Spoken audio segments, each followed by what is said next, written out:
amis, bienvenue sur Futur Radio, nous sommes les Chacals, bonne soirée à tous. Futur Radio, l'étoile des radios. Futur Radio.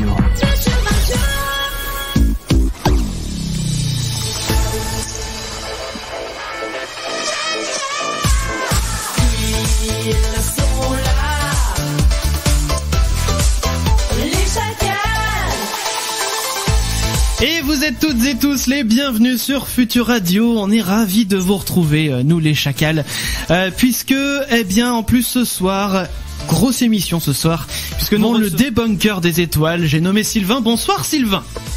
Bonsoir. Eh bien, on peut applaudir Sylvain. Allez. Merci. Sylvain donc qui nous rejoint donc pour toute la soirée, qu'on va parler bien sûr de sa chaîne YouTube, on va parler de complot ce soir, on va parler de beaucoup de choses comme ça. Alors on lance justement à l'occasion un hashtag invente un complot, donc allez-y, vous pouvez d'ores et déjà les envoyer sur Twitter. Et bien sûr, j'ai pas présenté encore qui était autour de moi, il y a Damien à ma gauche. Bonsoir Damien. Bonsoir Chris. Ça va bien? Ça va très bien. J'ai l'impression que le micro est plus bas que toi, si bien que t'es obligé de te baisser vers ton micro pour parler. Ouais, bah c'est le studio tombe en ruine ici, hein. Oui, bah je vois ça. Ça fait 2 mois et voilà, c'est déjà la fin. Mais non, il est en pleine forme. Ah, regarde, toi c'est mieux là. Bah oui, bah, t'es plus à l'aise. Ah, complètement. Bon, voilà. Mathieu est également à côté de moi. Bonsoir. Mathieu, ça va bien? Ben oui, ça va très bien. Eh bien, écoute, c'est impeccable. Et alors, je crois que que Sylvain a laissé son vibreur allumé. Oh mince. Et puis ce soir, vous n'entendrez pas Clem puisque, alors, je sais pas s'il va passer une tête, mais le fait est ou une voix en tout cas, mais le fait est il a un rhume, donc on pose fort bien sûr à lui, donc voilà, il peut pas parler avec nous pendant l'émission, étant donné qu'il arrête pas de tousser, il a presque plus de voix, donc on va lui économiser sa voix quand même. Mais on pense fort à lui. Il est sur les réseaux sociaux ce soir pour pouvoir justement réagir avec vous. Et j'aimerais aussi adresser un petit message de pensée à Paul qui se charge de contacter les invités, donc qui a contacté Sylvain en l'occurrence, qui est avec nous ce soir, puisque voilà, donc Paul qui est on va dire un petit peu un pilier pour nous puisqu'il nous permet justement d'avoir les invités et qui a eu un accident de vélo hier. Donc eh bien on pense aussi fort à toi Paul, puisque voilà, Paul est pas, on va dire, en grande forme à l'heure qu'il est. Bien, ceci dit, on va quand même essayer de passer une bonne émission, hein, bah bien sûr, tu disais que le studio tombe en ruine, c'est plus en fait les animateurs qui sont en train de tomber en ruine. On aura fait 2 mois, bah c'est bien. Donc voilà, présentons un petit peu le programme de l'émission. Avant qu'on fête les anniversaires justement, on va avoir le petit bac dans 10 minutes. Ouais, à peine 10 minutes. À peine. On aura également donc bien sûr l'interview, il y aura le test à la con, on aura l'hebdo des Chacals à 22h, le labo du coup que Mathieu présentera ce soir exceptionnellement. Ouais. Et puis le défi de Maître Chacal en fin d'émission qui tournera aussi autour des complots, vous expliquera tout ça. Le son du tiroir, ça arrivera aussi. Et voilà, j'ai fait le tour. On fête les anniversaires, Mathieu ? Allez, c'est parti. Allez, on est parti. En ce 18 octobre 2018, nous fêtons l'anniversaire de Zac Efron, né en 1987, acteur et producteur américain. Il devient notamment célèbre grâce à son rôle de Troy dans la trilogie High School Musical. De 2002 à 2008, il fête aujourd'hui ses 31 ans. On fête également l'anniversaire de Giroud, né en 1938. Elle est si bonne. Entraîneur de football français, petite carrière de joueur amateur à Poitiers et Limoges. Il devient entraîneur à l'âge de 23 ans en 1961 au sein du club auxerrois jusqu'en 2005. Personnage emblématique de l'AJ Auxerre, Giroud est devenu une figure populaire et médiatique du football français. Présenté comme un entraîneur paternaliste et près de ses sous, il joue avec cette image notamment dans les publicités. Il fête aujourd'hui ses 80 ans. Ah oui. Et enfin, Jean-Claude Van Damme, né en 1960, acteur, réalisateur et producteur belge et pratiquant d'arts martiaux. Jean-Claude Van Damme est souvent désigné par ses simples initiales JCVD ou aux États-Unis comme The Muscles from Brussels, donc les muscles de Bruxelles. Il fête aujourd'hui ses 58 ans. Alors, c'est marrant comme tu l'as dit, The Muscles of Brussels. Oui, j'ai compris la moule de Bruxelles. Ah merde. Non. Donc, mais on a une belle brochette entre Jean-Claude Van Damme, Giroud et Zac Efron. Ouais, on est bien. C'est éclectique ce soir, les anniversaires. Trois typiquement opposés, ouais, grave. Et alors, si c'est votre anniversaire ce soir, vous pouvez bien sûr, déjà bon anniversaire, et vous envoyez un petit tweet #les chacals, on vous le souhaite à l'antenne, comme ça, eh bien c'est sympathique. J'ai envie de dire, bah oui, c'est sympathique. Ça a toujours été sympathique. Bien sûr. Les amis, ce soir, je vous disais, on est dans les complots. On va débunker du complot, on va partager des complots entre nous, on va même en inventer. Donc je vous le disais, c'est #invente un complot sur les réseaux sociaux. Tu voulais dire, Damien? Mais oui, il y a un risque à inventer des complots, c'est qu'il y a des gens qui vont y croire et du coup ils vont les relayer. Bah c'est exactement ce qui s'était passé avec le complot justement de on n'a jamais marché sur la Lune, puisque les gens ils avaient vu un documentaire qui était passé, je crois, à l'époque sur Arte, qui avait dit ça a été fait dans un studio, il y a plein de choses qui sont pas faisables et tout.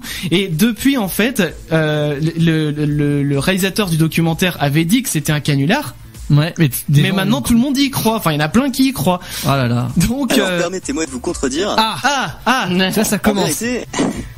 En vérité, le complot du Moonhoax avait été inventé par Bill Kaysing en 1974 en fait, mais ça a été popularisé le canular que vous dites là. D'accord. Eh bien non, mais c'est très bien que tu me corriges justement. C'est l'essentiel. Soyons factuels ce soir. Et puis justement, on va s'écouter un petit peu de musique, voilà, histoire de bien commencer aussi l'émission.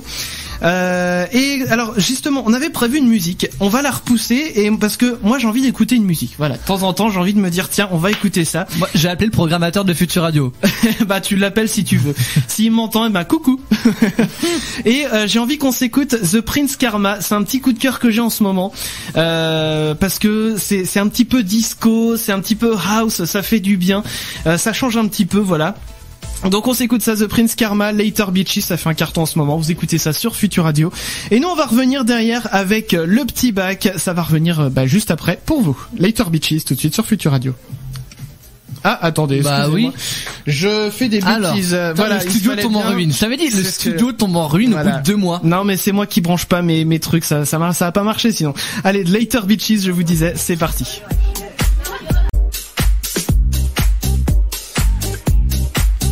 Et voilà les amis, c'était The Prince Karma. Bah voyez, moi ça me fait plaisir d'entendre ça sur Future Radio, ça fait du bien. C'était Later Bitches qu'on vient de s'écouter tout simplement. Et puis les amis, vous écoutez Les Chacals sur Future Radio.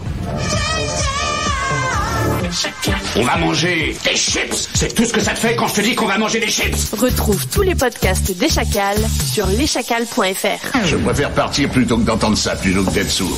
Les Chacals. Bienvenue au podcast les amis sur leschacals.fr comme vient de dire la madame.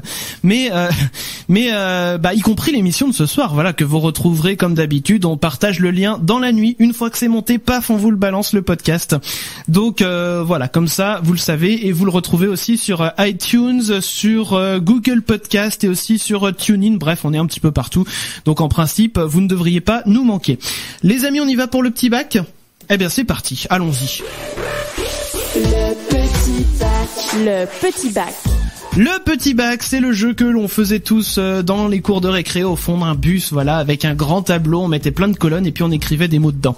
Eh bien, on fait un petit peu pareil, il y a 2 personnes qui s'affrontent, et en l'occurrence, ce soir, c'était donc Mathieu versus moi, mais, Sylvain va jouer à la place de Mathieu.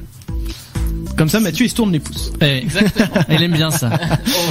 Et en l'occurrence, Sylvain, du coup, tu vas commencer.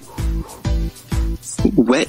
Voilà, tu es prêt. Donc attends, avant de lancer le chrono, je précise quand même que il va y avoir 1 minute, voilà, de chrono pour que tu puisses donner toutes les réponses. Tu peux passer une catégorie à chaque fois qu'on va te les énumérer si tu ne trouves pas. Damien va tirer la lettre au hasard. Ouais. Et puis toi tu vas mettre le casque. Moi je vais mettre le casque anti-bruit. Prépare-toi, voilà. Et comme ça, j'entendrai plus ce qui se passe. Voilà, donc j'enlève. Vas-y. Plus. Et je précise aussi que le perdant, il met 1 euro dans la cagnotte, sauf si c'est évidemment Sylvain qui perd, c'est Mathieu qui met 1 euro dans la cagnotte. Bon voilà, donc du coup j'ai plus rien à dire, on va attendre que Chris maintenant mette son casque vu que j'avais voilà. Bon, Chris c'est bon, on n'entend plus rien, Mathieu est prêt. Est-ce que Sylvain est prêt?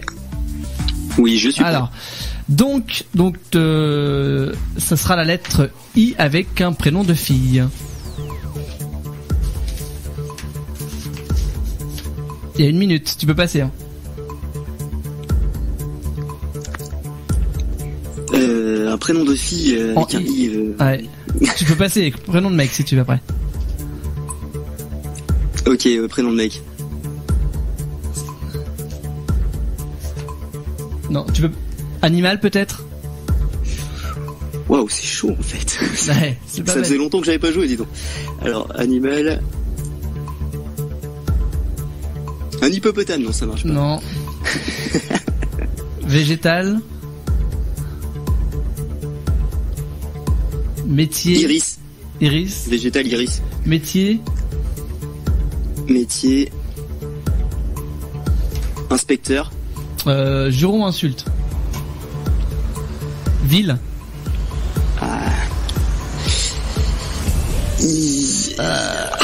Ah oui, c'est très très dur en fait. Ah, c'est pas évident. Hein. J'ai pas l'habitude. Ouais. Non, mais c'est pas grave. Je fais Chris de signe à Chris pour qu'il enlève son casque. Oui. Reviens parmi nous. Je reviens parmi vous. Je suis là. Voilà. Ok. Est-ce que tu es prêt? Je suis prêt. Alors, ce sera la lettre I avec un prénom de fille. Irène. Prénom de mec. Igor. Un animal. Un iguane. Un végétal. Je passe. Métier. Un instituteur. Juron insulte. Il y en a pas. Je passe. Ville. Une ville en I. Ici les Moulineaux. Sport. Je passe. Célébrité personnage. Igor Stravinsky. Objet. Un objet en I. Oui. Je passe. Et il reste un végétal. Je sais plus ce que Juron insulte. Objet. Ah. Un I. J'ai pas. Débriefons. Allons-y pour le débriefing. Débriefons. Bah du coup j'ai demandé à Mathieu de débriefer. Vu qu'il a Ben oui, on va débriefer. il a tout noté ça. toutes les réponses. Alors, toutes, toutes C'est pas terrible. les réponses. Il a noté les réponses. Alors, du coup, Par où on commence? par où commence Sylvain, hein? Du coup, il a pas trouvé le prénom de garçon, une fille. Trouvé le, il y a quoi entre Animal. En fait, j'en ai non trouvé plus. que deux. Il a trouvé le végétal, l'iris. Ah mais oui, c'est Il tout a bête. trouvé le métier inspecteur. Ouais. D'accord. Ensuite, J'ai Chris, pas été très rapide. ensuite Chris, Rennes, Ouais. Igor, un iguane. Animal. Végétal il a pas trouvé. Il a pas trouvé le végétal. Non, j'ai pas eu le végétal. Non, instituteur. Oui. Pour le métier. Ici les Moulines. Donc Juron. Et Igor Stravinsky, il a un truc. Igor Stravinsky, Ah, Stravinsky, d'accord. un compositeur de musique il y a fort longtemps. D'accord. Donc, c'est sans appel, hein. Donc c'est moi qui ai gagné du coup. C'est toi qui as gagné. Bon, eh bien très bien alors. Désolé Mathieu. C'est pas grave. Bien, eh bien du coup donc Mathieu, je te rajoute un petit bâton. C'est pas. Ça commence à faire beaucoup je trouve. Bah attends, je suis en train de faire les comptes justement et donc alors combien j'ai eu de points Mathieu, dis-moi. Combien j'ai eu Non il y a pas eu les 10. Un, deux, Ah oui. Non mais moi bah, combien 6. 6 points, 6 d'accord. points. Et donc Mathieu, donc je compte 2. Si bien que Mathieu, tu dois 5 € dans la cagnotte actuellement, j'en dois 2, Damien en doit 1, Clem en doit 0. Et alors je précise aussi que pour la semaine prochaine, on jouera. Alors du coup, vu que Clem avait gagné la semaine dernière, il rejouera du coup la semaine prochaine contre toi. moi. Contre toi. Voilà, le match est tout fait pour la semaine prochaine. Voilà. Et ouais. Bah, je suis content, je ne joue toujours pas. Non mais c'est marrant, j'ai quand même la seule équipe de radio où les mecs ils ont pas envie de jouer. Non, bah non, parce que nous on met de l'argent au final. Bah oui. Alors c'est vrai que Damien on le connaît un peu comme le rapia de l'équipe. Ah ça va. Ça va. Donc forcément voilà. Bon, c'était pas du tout un argument ce que je viens de dire. Et attention, ce soir faut qu'on surveille nos arguments Oui. parce que Sylvain veille au grain. Tout à fait. Donc voilà, Sylvain qu'on va recevoir en interview donc de la chaîne des Bunkers des Étoiles. Ça va arriver pour vous dans quelques minutes. Juste le temps pour moi de vous rappeler. Qu'est-ce qu'il y a, Damien ? Oui, non mais je t'écoute. Oui, mais je te le dis, l'interview va commencer dans quelques minutes. Juste le temps pour nous, voilà, d'écouter Liud avec Missing You et puis de vous dire également que ce soir, vous pouvez aller sur les réseaux sociaux pour inventer vos complots. Hashtag invente un complot, pardon. Prenez le bon hashtag, hein, parce que invente ton complot, ça marchera pas. Hashtag invente invente un complot, c'est le hashtag que l'on surveille. Allez-y, balancez-les nous. Vous souhaitez poser vos questions ou réagir à tout ce qu'on dit, vous pouvez réagir avec le hashtag les chacals aussi. Ça marche. Par téléphone aussi 01 83 62 07 48, les SMS 07 712 08 9 10. Et puis tiens, je vais faire un petit coucou à Clem, que je sais qu'il nous écoute. Clem, partage donc les numéros sur les réseaux sociaux, comme ça les gens ils pourront les réentendre s'ils ont pas en tout cas les lire s'ils ont pas entendu les numéros. Donc voilà, balancez les complots. Et puis nous, comme je vous disais, on va revenir dans 2 petites minutes avec Liud Missing You. Juste le temps pour nous de marquer une petite pause et on revient juste après ça. Bougez pas. Les chacals. C'était Liud avec Missing You sur Futur Radio. Nous sommes les chacals. Avec vous ce soir comme tous les jeudis. Les chacals. On va dire que pendant qu'on pique à chiasse, alors un peu de dignité s'il te plaît. Chris, Damien, Clem et Mathieu. Excusez-moi messieurs, Peter il fait du boucan dans les vatères. Les chacals sur Futur Radio. Bon, vous l'aurez compris, Clem n'est pas avec nous ce soir, mais on pense fort à lui. Dans tous les cas, nous allons démarrer cette interview, les amis. L'interview donc de Sylvain que nous recevons ce soir de la chaîne YouTube des Bunkers des Étoiles. Donc quand notre ami ne se retrouve pas à devoir démonter tous les arguments complotistes de Kevin, son acolyte qui d'ailleurs ne manque aucune occasion de se ridiculiser, eh bien Sylvain nous propose des analyses poussées et recherchées pour démonter toutes les théories du complot, preuve à l'appui. Parfois un peu de bon sens ne fait jamais de mal et je dois dire que sa chaîne devrait être reconnue d'utilité publique car face à la montée des mouvements complotistes qui se basent sur des arguments la plupart du temps infondés mais très séduisants, il est souvent important de rétablir la vérité telle qu'elle est, même si elle est moins sexy que tous les fantasmes que les gens se créent autour d'événements et de phénomènes tels que la forme de notre planète, la pression des lobbies sur les gouvernements ou les attentats commandités. Bonsoir Sylvain. Bonsoir. On a eu un bout de bonsoir, mais bon, je pense qu'il est là, il y a pas de souci. Alors du coup, Sylvain, pour commencer, est-ce que tu peux te présenter ? Eh bien, en vrai, je m'appelle Sylvain Cavalier, donc. Oui.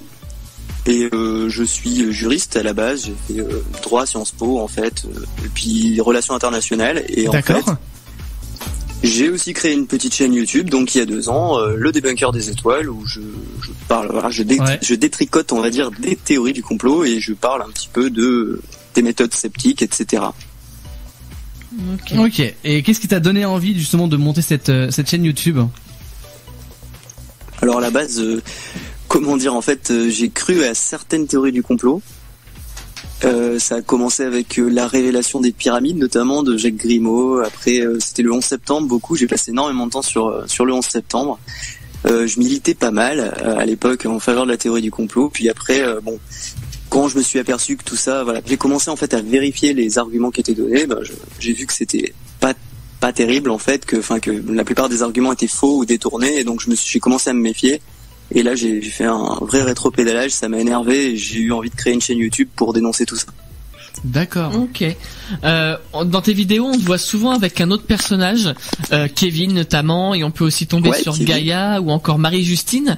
Est-ce que tu embauches d'autres personnes pour faire le montage ou le tournage, peut-être ? Alors non, en fait, je fais tout moi-même.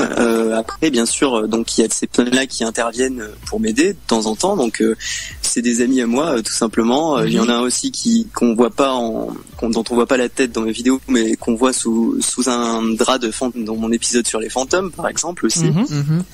En fait, voilà, ce sont toutes des personnes qui m'aident parce que elles aiment bien en fait la cause que je défends. Mais après, sinon, vraiment au niveau du script, du montage et du tournage, je m'occupe de la plupart des choses, même si on a des aides sur le terrain, ça va pas être rémunéré ou quoi que ce soit. Ok. D'accord. Et alors du coup, est-ce que t'as d'autres idées de concepts que t'aimerais mettre en place sur ta chaîne qui toucheraient de près ou de loin au complotisme ? Des idées de concepts. Alors oui, c'est vrai que j'ai plusieurs idées de concepts. C'est vrai que en fait, je m'étais dit de faire une espèce de what the cut, vous savez, mais version complotiste, où je montrerais des bouts de vidéos complotistes, tout en démontant allègrement avec des effets de montage et tout ça. Ça aurait pu être sympa. J'ai pensé à débunker des films et des jeux vidéo. Vous savez, quand il y a des trucs qui sont pas crédibles dans les films, dire bah là ça aurait pas pu se passer parce que nanana, vous voyez, c'est une espèce de critique de film façon débunkage. Ouais. À la faux raccord, ce genre un de peu. choses en fait. Un peu comme Voilà, des faux raccords, ouais. D'accord. Voilà, mais pas vraiment plus axé sur le côté. Là, vous voyez, c'est physiquement pas possible, par exemple. D'accord. Ce genre de choses, ça aurait pu être rigolo. Donc ouais, j'ai plein d'idées en fait. Je fourmille d'idées. Ce qui me manque un petit peu, c'est du temps pour les mettre en application. Hein, comme d'habitude, c'est toujours le gros problème. Genre, j'imagine, Voilà. Star Wars, on peut pas avoir de bruit dans l'espace, quoi. Par exemple. Oui, voilà, ce genre de trucs. Après, oui, je par pense exemple. que si tu veux débunker des trucs comme Star Wars ou Avatar, t'as pas fini. Ah non, pas c'est une sûr, vidéo, non, hein, non, c'est c'est 15. sûr. Vu que c'est dans des mondes un petit peu parallèles entre guillemets, forcément ils peuvent se permettre des choses qu'ils feront pas. Ouais, mais au moins, enfin, on est sûr d'avoir du contenu pendant, Ah bah là, pendant un bon moment. Ça, c'est clair, ouais. Tu peux spécialiser ta chaîne sur ça en fait. Je pensais plus aux films un petit peu comme Seul sur Mars ou Interstellar ou d'autres. Ah oui, c'est vrai. Ouais, qui sont sur un ton, on va dire, un petit peu moins fantastique, quoi. Oui. Voilà. Est-ce que au quotidien t'aimes bien débattre avec des gens sur ce genre, les sujets conspirationnistes, tout ça, ou est-ce que t'en parles dans tes vidéos mais ça te lasse dans la vie de tous les jours? Alors c'est vrai que je débat évidemment avec beaucoup de gens sur Internet, principalement sur les réseaux sociaux. Après c'est vrai que quand je suis dans la vraie vie, j'essaye à tout prix d'éviter ces débats-là. C'est vrai que de temps en temps je tombe en covoiturage, notamment vous savez, Car et compagnie. Là, je tombe sur des cas un petit peu qui croient vraiment à des trucs assez effarants et c'est difficile de se retenir. C'est très très difficile. J'essaye de toutes mes forces, mais c'est parfois je craque, mais j'essaye à tout prix d'éviter ce genre de débat quand même dans la vie réelle. Contrairement à moi, où moi j'hésite pas à aller taper sur les gens dans Facebook en leur expliquant pourquoi ils racontent de la merde. Ah ouais, mais sur Internet, j'hésite pas non plus. Ah bon bah ça va alors. Alors attends, je sais plus où on en était. C'est à moi. Ben voilà. Ouais, oui. On dit souvent que les complotistes ne seront capables de se convaincre qu'eux-mêmes. Est-ce que tu penses qu'il existe une technique qui pourrait aider les complotistes à changer d'avis? Alors ça c'est une question, c'est la vraie question, c'est la question épineuse qu'on se pose tous. Alors moi effectivement je pense qu'en fait c'est possible de faire changer une personne d'avis assez rapidement seulement si elle n'a pas une motivation idéologique en fait à croire en ce qu'elle croit. C'est-à-dire que si vous avez vraiment une forte motivation idéologique, par exemple, je sais pas si c'est un complot qui concerne par exemple la Terre plate et que vous êtes très religieux intégriste, par exemple que vous croyez littéralement les textes et que vous êtes persuadé que votre religion dit que la Terre est plate, vous avez une motivation idéologique énorme derrière et du coup aucun argument rationnel ne va vous toucher en fait. Donc en fait ça dépend de ça. Déjà premièrement on peut faire changer d'avis les gens qui n'ont pas déjà une motivation à croire à ce qu'ils croient. Ensuite on peut arriver à faire changer d'avis les gens sur du long terme, mais vraiment du long terme avec tout un travail de fond. Il faut déjà le complotisme il est vachement influencé par tout ce qui est les problèmes sociaux, l'économie dans un pays, tout ça. Enfin il y a plein de choses comme ça qui sont à prendre en compte parce que quand il y a des problèmes économiques, une personne, je sais pas, qu'elle a des problèmes dans sa vie, qu'elle a perdu sa copine, son boulot, etc. Enfin, elle peut se réfugier dans les complots pour se rassurer par rapport à son propre échec en fait. Et du coup, s'il y a moins de problèmes sociaux, mécaniquement dans une société, il y a moins de complotisme. Donc ça déjà, c'est un travail de fond qui est à faire déjà sur tout simplement la vie en société. Il faut qu'elle aille mieux. Et puis ensuite, sur le long terme, on peut arriver à faire changer quelqu'un d'avis, par exemple, en le questionnant, en le faisant beaucoup parler, en le mettant face à ses contradictions, mais qui s'en rende compte par lui-même. Ce qu'on appelle l'entretien épistémique. On va lui poser des questions beaucoup et en fait, qu'il comprenne par lui-même en répondant que mais ce que je dis, en fait, c'est un peu bizarre quand même. D'accord. Ouais. Non, mais c'est vrai que c'est pas bête. Faut faire en sorte finalement que la personne se rende compte par elle-même que ce qu'elle dit, c'est pas forcément logique. Voilà. Quoi.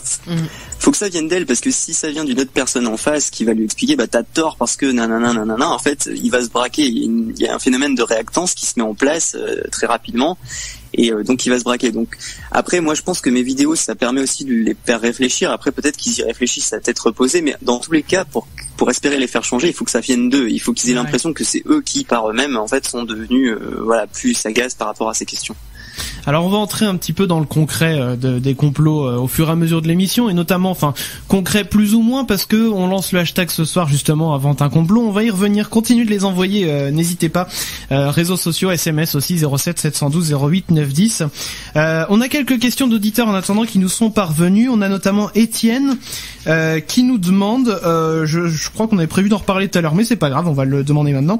Il dit bonjour Sylvain, est-ce que tu as un compte Tipeee ou Utip pour que l'on puisse te soutenir? Alors oui, ça tombe bien, je l'ai lancé hier. Ah bah parfait. Voilà, en fait, ça faisait 2 ans là que j'étais totalement en absence totale de financement en fait, parce que je voulais pas être attaqué sur mon intégrité, mon honnêteté par rapport à la sincérité de ma cause en fait, tout simplement. D'accord. Après, bon, il se trouve que tous les complotistes en face sont financés de leur côté, ils n'hésitent pas à se faire financer par Patreon, Litchi, etc. Donc, au bout d'un moment, puis je suis quand même accusé d'être payé par le gouvernement, etc. Donc je me suis dit, bon, ça suffit. Voilà, je vais lancer moi aussi un Tipeee, histoire que, non pas pour m'enrichir ou quoi que ce soit, mais vraiment juste pour pouvoir renouveler mon matos, pour pouvoir évoluer dans ma chaîne, pour pouvoir réduire mes coûts, parce que les coûts personnels, pour ma part, sont énormes. Depuis 2 ans, j'ai dépensé des milliers d'euros réellement, quoi. Ah oui, quand même. Ouais. Ah ouais. Et j'ai rien gagné parce que j'ai jamais monétisé ma chaîne, ni rien. Ouais, et puis comme quoi, eh bien quand on défend une cause, voilà, on n'est pas forcément tributaire d'argent qu'on pourrait recevoir. Hein.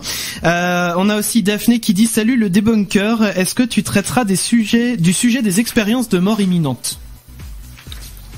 Les EMI, c'est vrai que c'est un très bon sujet. Alors je vous conseille le livre, je crois qu'il y a un livre de Thomas Durand sur le sujet, vous savez, de la chaîne YouTube La Tronche en Biais. Ou en tout cas il en a traité dans son blog sur la menace terroriste. Donc c'est vraiment une question intéressante que j'ai pas encore abordée moi de mon point de vue en termes de recherche, et que j'ai lu quelques articles là-dessus. Effectivement, pourquoi pas, oui, effectivement un jour pourquoi pas faire une vidéo là-dessus. Après, en attendant, j'ai quand même d'autres projets déjà en attente. D'accord. Bon, on va pas tout dévoiler évidemment ce soir. Faut laisser un peu de mystère autant que possible. De suspense. Allez, une petite dernière question. Ouais, de Laurent qui dit hello tout le monde. Pourquoi cette perruque pour Kevin? Il est magnifique. La question. En fait, de toute façon, c'est même pas une perruque. On ne sait pas. C'est un complot. Non, c'est bien une perruque. C'est bien une perruque, ça serait. Oui, c'est en fait.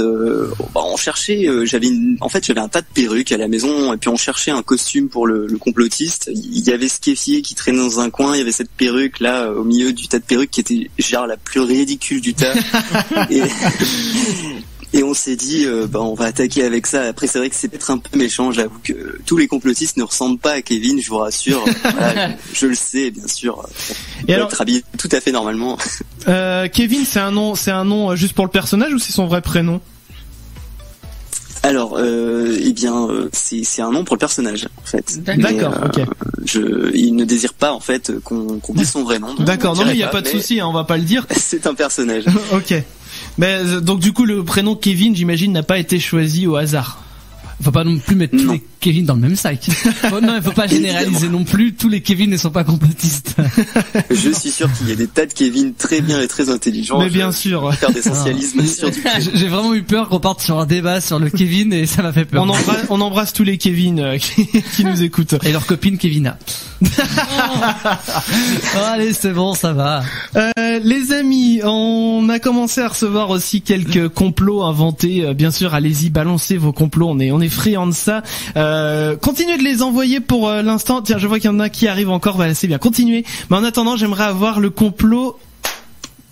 Là, il me regarde. Qui va m'interroger? Qui va être interrogé? Qui sera le premier? Je vais demander le complot de Mathieu. Ah putain. Alors, attends, faut que j'ouvre mon petit fichier. Ah, t'as écrit. Ah, il a fait ça. Mon petit complot. Il a fait ça bien quand même. Ouais. Ouverture. Bon, j'ai fait ça bien. Ça fait 5 lignes, mon bordel. Oui, alors, c'est bien. Alors, mon complot. Pour moi, les voitures ont une âme. Okay. Ma voiture a monté un complot contre moi. J'en suis sûr et certain. Ah bon? Je m'explique. J'ai pour projet de changer de voiture depuis quelques semaines. Donc je suis donc allé démarcher des concessionnaires, j'ai fait mon choix, blablabla. Okay. Est-ce que vous croyez qu'il y a 2 week-ends de ça, ma voiture actuelle m'a lâché pour cause de batterie HS? Je suis persuadé qu'elle m'a entendu dire que je voulais la changer et elle s'est vengée. Ah, c'est quasiment sûr. Elle a dit, toi, tu veux plus de moi? Eh ben, je t'amène plus où tu veux. Donc, je le répète, les voitures ont une âme. Je vous le dis. Ouais. Est-ce qu'on y croit, Damien? Moi, j'y crois complètement. D'accord. Moi, je suis très simple d'esprit et j'y crois vraiment. Dur comme fer. Bah, tu fais le malin, Damien, mais dis-nous ton complot, toi, justement. Non, mais d'abord, on va demander à Sylvain ce qu'il en pense du complot sur les voitures. Évidemment, il est là pour débunker les complots, alors. Alors, dis-nous tout, Sylvain. Que les voitures ont une âme. Ouais. Et qu'elle se venge dès qu'on veut les changer, bim, elles tombent en panne. Ah oui, mais ça, les voitures tombent toujours en panne au mauvais moment, moi j'ai remarqué, donc je pense qu'il y a quand même quelque chose derrière tout ça. Eh bien, écoute, effectivement. Moi, alors du coup, moi j'ai envie de dire c'est validé sur 2 personnes sur 3. Ouais. Donc c'est complot validé. Complot. Voilà. Non, Damien, tu sais quoi, on va attendre pour le tien. Voilà. C'était prêt, bah non. Tu dis. Non, parce qu'il va falloir qu'on passe au test à la con et avant ça, on va s'écouter Robin Schulz, Oh Child. Ça va arriver pour vous dans une poignée de secondes. Donc surtout, ne bougez pas, les amis. Vous écoutez Futur Radio. Nous sommes les Chacals. Les Chacals.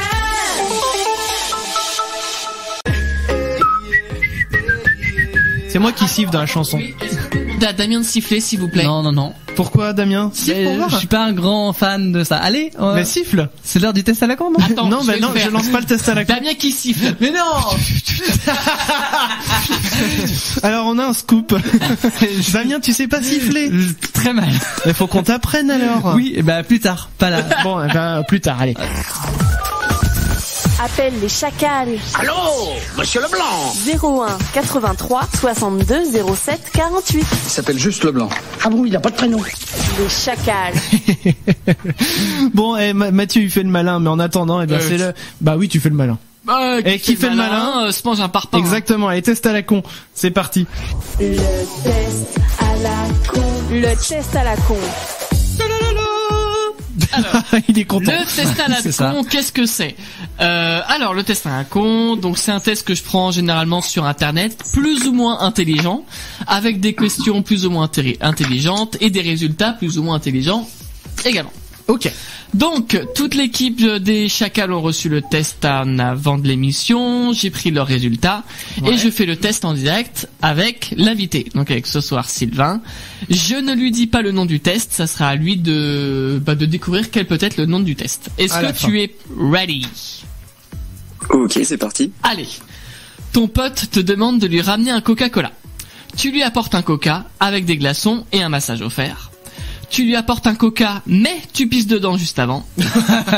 Tu lui apportes un Coca, mais avec le verre posé entre tes seins. Tu lui apportes une quiche. Tu lui apportes un Pepsi. Voilà. C'est tout. Ouais, laquelle tu choisis? Je lui apporte un Pepsi. Ah, ok. Le faux ami. C'est meilleur. Alors attends, hop, voilà, je sélectionne. Attention, il y a un débat qui va se lancer là entre Pepsi et Coca. Team Pepsi. Ta pote t'invite chez elle. Tu le mets à l'aise en slip. Non, tu te mets à l'aise? Non. Ah oui, tu te mets à l'aise en slip, pardon. Ouais. Vous vous chamaillez avec des oreillers en petite culotte. Trop bien. Tu photographies ces photos d'elle enfant quand elle ressemblait à rien. Tu passes un coup d'aspirateur, fais la vaisselle et repasses son linge. Vous décuvez de la soirée de la veille en PLS. Ouais, je décuve de la soirée de la veille, je pense. Ok. C'est l'anniversaire de ta meilleure pote. Tu n'es pas invité. Tu te caches dans un gros gâteau et meurs asphyxié. Tu lui offres une nuit avec John Krasinski. Tu la harcèles pour qu'elle te rembourse les 3 € qu'elle te doit. Tu lui offres un voyage sur une île paradisiaque. Tu lui offres un voyage en Mayenne. En Mayenne, c'est pas cool. Non, je vais plutôt répondre que je vais lui réclamer les sous qu'elle veut. Ok. En vacances entre amis sur la plage. Maillot une pièce, brassard, lunettes de plongée et bonnet de bain. Tu cours te noyer dans les tréfonds marins. Tu secoues ta serviette sur ta pote qui dort. Tu te fais manger par un requin des sables. Je secoue ma serviette sur ma pote qui dort. Ok. Lors d'une soirée, ton pote a beaucoup trop bu. Tu t'amuses à le tacler au niveau du mollet. Tu le scotches au plafond. Il te bat quand même au beer pong, au caps et à la pyramide. Tu lui sers un petit Sky Coca au plus grand des calmes.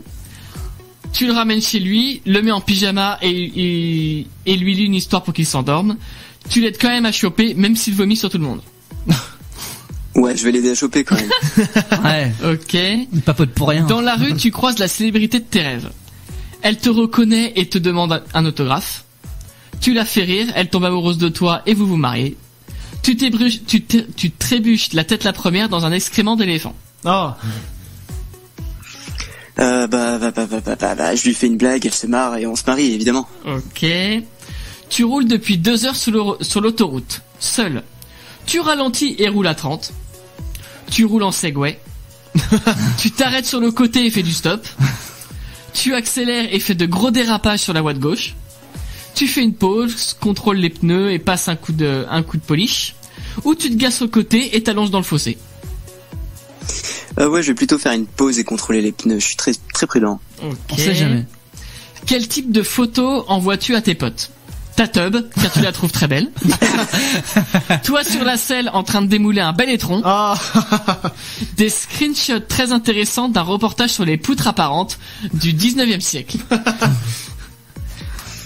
Plutôt les screenshots en poutre apparente du 19e siècle alors. Ok.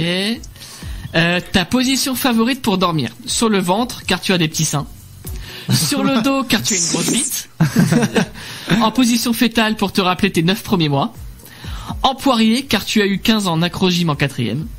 En position escargot, car tu aimes les gastéropodes. Ou tu dors debout? Alors sur le dos, parce que voilà. Ok, très bien. On a très bien compris. La citation sur l'amitié qui te correspond le plus. Un ami, c'est bien. À force de lutter, je ne suis que géométrie. Je vais vous prendre une baguette et un croissant. On voit qu'un ami est sûr quand notre situation ne l'est pas. Un ami, c'est quelqu'un qui sait tout de toi et qui t'aime quand même. 70 000 € en poche, avenue de la précarité, je roule en Porsche. Non, oui, un ami, c'est quelqu'un qui sait tout de toi, ok, ça marche. etc. Alors, résultat, est-ce que t'as une idée du thème du test? Du thème, oui. Je pense que c'est sur l'amitié, non? C'est quel type de pote es-tu? Ouais, c'est pas mal, c'est le pas type mal. d'amis. Alors, verdict pour Sylvain, tu es le pote parfait. Oh. Idem que Clément. Ouais. Et que Chris. Ouais. Voilà, Yes. on va lire tout ça. Et tous des potes parfaits. Tout le monde souhaite t'avoir comme ami. Tu es prévoyant, toujours là pour tes potes, tu les soutiens, les encourages, les aides pour leurs devoirs et pour leur apprendre à lasser leurs chaussures. Tu es leur psychologue, leur conseiller matrimonial, leur médecin, leur professeur, leur mère, leur père, leur boulanger. Aucun défaut, tu es un diamant en or avec des paillettes dessus. Ah, c'est mignon. Alors, les autres résultats? Les autres, oui. Parce qu'il manque Damien et toi et moi-même. Damien. Alors là, il se marre, Damien. Ça lui va pas du tout. Moi j'adore. Si, moi j'aime bien. Moi. Il est le pote beau gosse. Ah. Donc en gros, il est parfait, tout le monde veut lui ressembler, nanana. Ah bon? Ouais, je te jure, j'ai eu ça. Et moi, je suis dégoûté. Et alors toi, t'as eu quoi, toi? Tu es une belle enflure. J'ai pas pris la description. On s'en fout. Oui. Hein, oh, voilà. Moi, j'aurais bien aimé savoir un peu plus dans les détails. Oh, que je pense qu'on a compris. Mais bon, oui. Bah, t'es une belle enflure. Donc voilà. Bon, et bien très bien. Est-ce que ce test a été établi par des spécialistes finalement? Vu le site, non. Je ne pense pas. Est-ce que Topito sont des spécialistes? Ouais, c'est ça la grande question. Non, c'est des putaclics. Pas un quoi? Qui a dit ça? Non, mais on se marre bien avec ça. Ils sont peut-être putaclic, mais ils nous font bien marrer. Voilà, Oui, voilà, on rigole bien.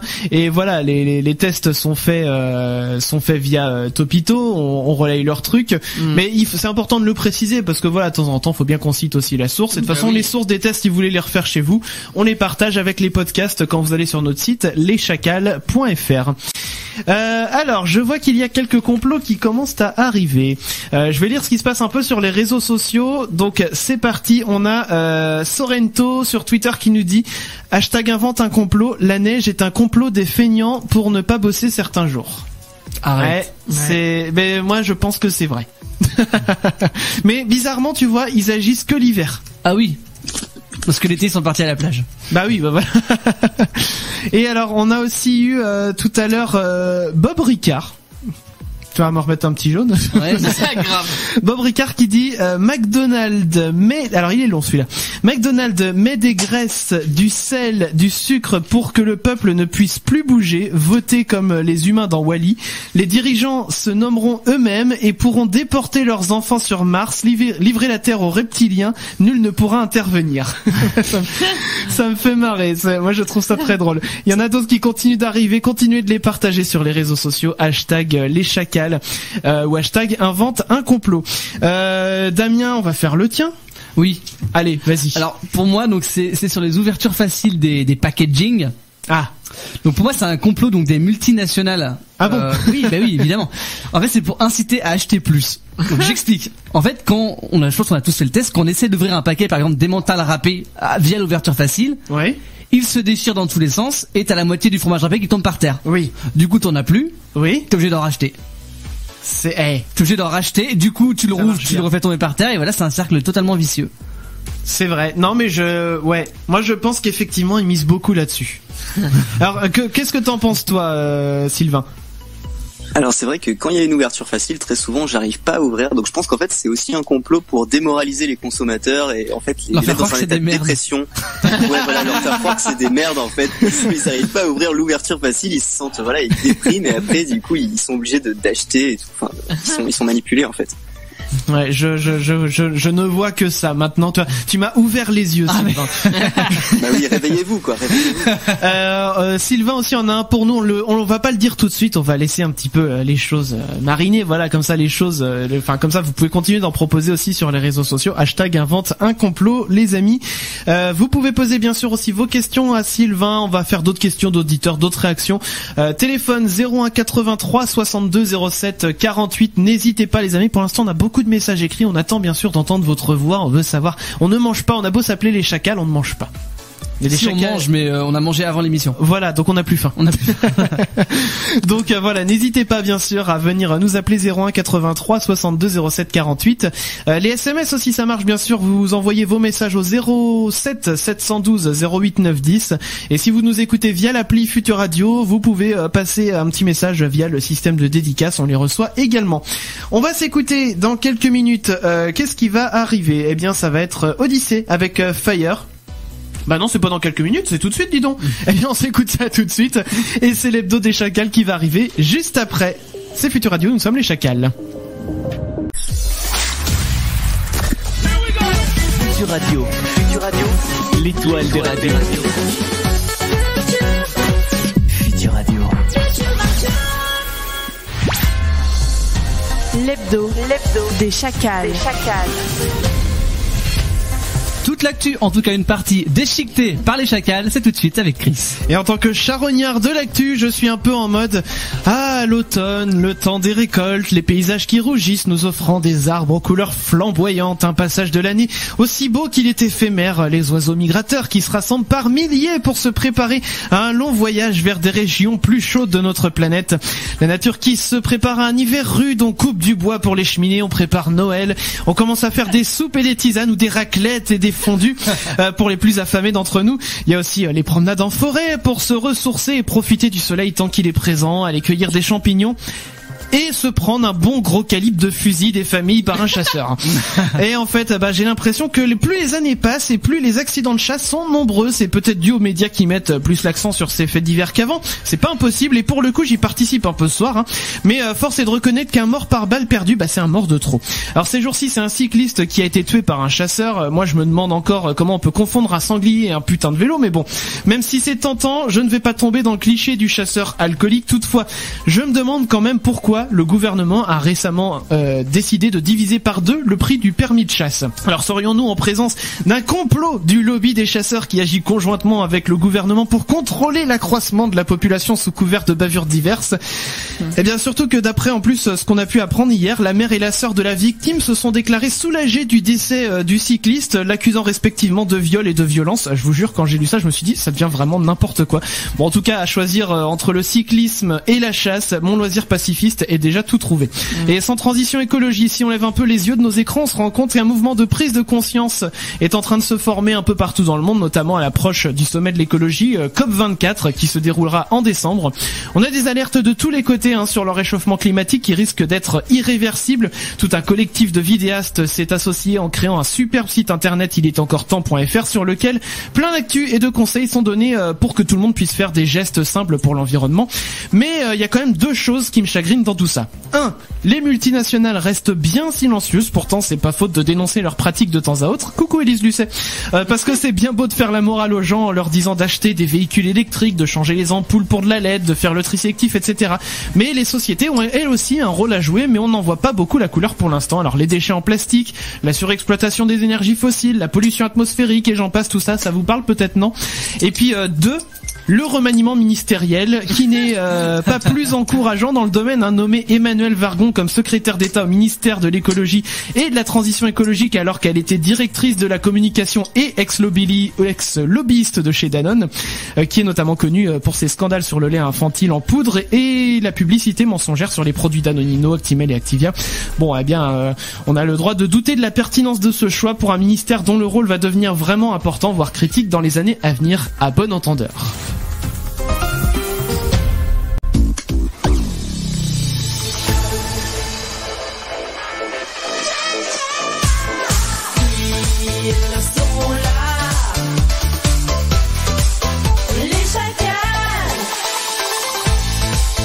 Les amis, nous sommes avec vous jusqu'à 23h, nous sommes les Chacals, vos amis du jeudi soir. Eh bien oui, et ce soir nous sommes en interview avec Sylvain, le débunker des étoiles. Ça va toujours, Sylvain ?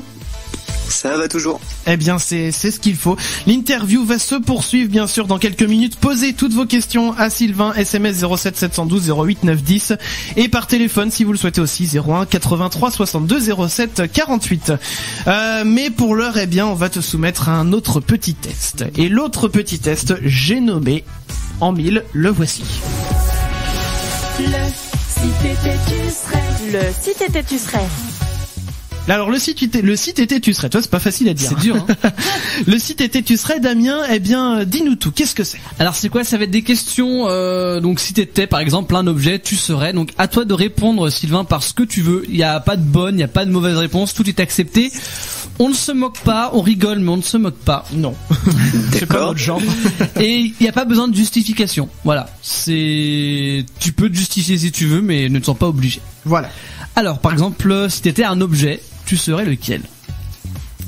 Alors, si j'étais un objet, je serais une console de jeux vidéo. Ah, bien, je prends. Tu prends ? Si t'étais une boisson, que ce soit chaude ou froide, si j'étais une boisson, je serais du thé, à la fois chaud, mais pas aussi, vous savez, chaud et calme. Ah ouais, mais je prends aussi. Et pour l'instant, j'aurais répondu les deux pareils. Les deux pareils, oui.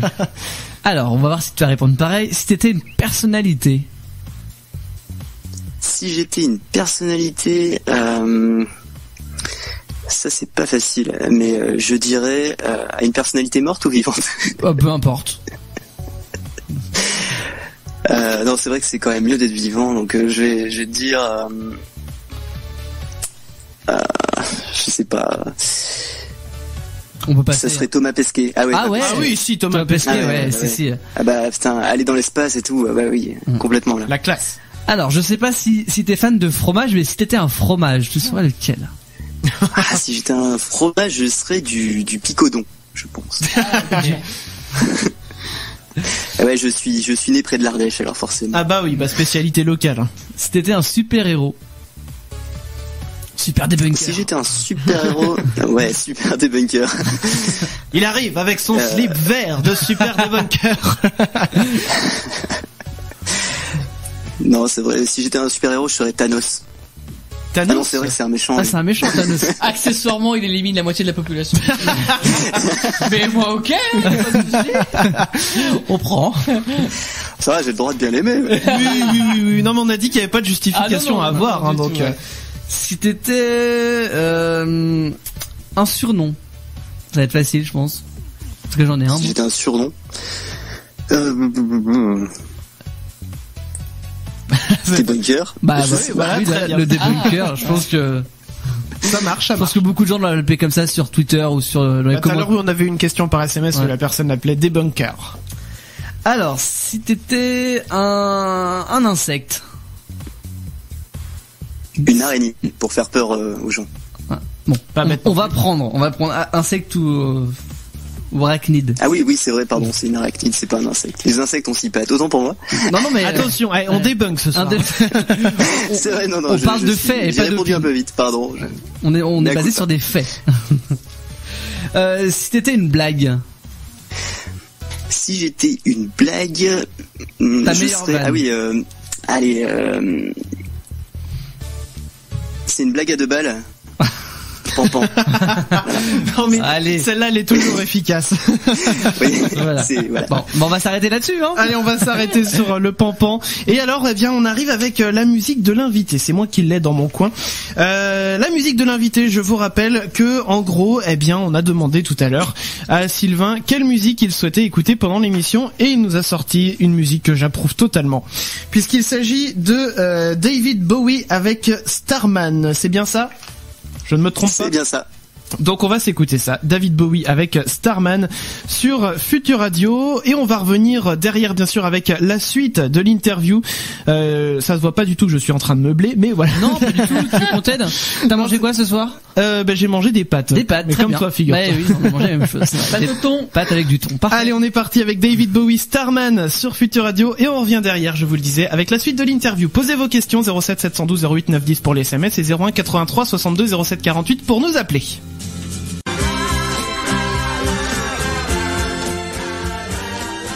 Et voilà, c'était le son de Sylvain ce soir, c'était David Bowie avec Starman. Et ben ça fait du bien de se réécouter du son comme ça un petit peu de temps en temps. Moi, je vous le dis, et puis je peux vous dire en plus qu'on est peut-être les seuls par rapport à toutes les radios de la bande FM que vous entendez. Bon alors t'en as qui sont thématisées, mais elles restent bien dans leur thème. Et ben nous, on n'hésite pas, parce qu'on n'est pas contraint par des règles. Voilà, on est un petit peu en web radio, alors je dirais pas qu'on fait tout ce qu'on veut, mais on en profite un petit peu plus quand même sur la FM qui sont ultra formatées. Voilà, je mets un petit coup de pied dans la fourmilière. Et tout ça pour dire que bien on peut se permettre d'écouter du David Bowie juste après du Odyssey ou juste avant du Louisa Johnson. Et bien ça fait bien plaisir. En tout cas, les amis, eh bien on va poursuivre cette interview. C'était moi qui voulais te poser une question, Sylvain. Ouais. Puisque je voulais te demander, est-ce que tu penses que les médias et Internet participent à entretenir tout ce qui est théorie du complot, ou au contraire, ils aident à les démonter autant qu'ils peuvent en tout cas? Alors ça, c'est une question assez difficile. Je dirais que pour les médias, le problème c'est que en fait, bon, ils combattent dans une certaine mesure les théories du complot, hein, les grands médias, en tout cas mainstream, on va dire, genre Le Monde et tout ça. En plus, ils créent des fact-checkers comme les décodeurs du Monde, ou alors il y a aussi des je crois pour Libé.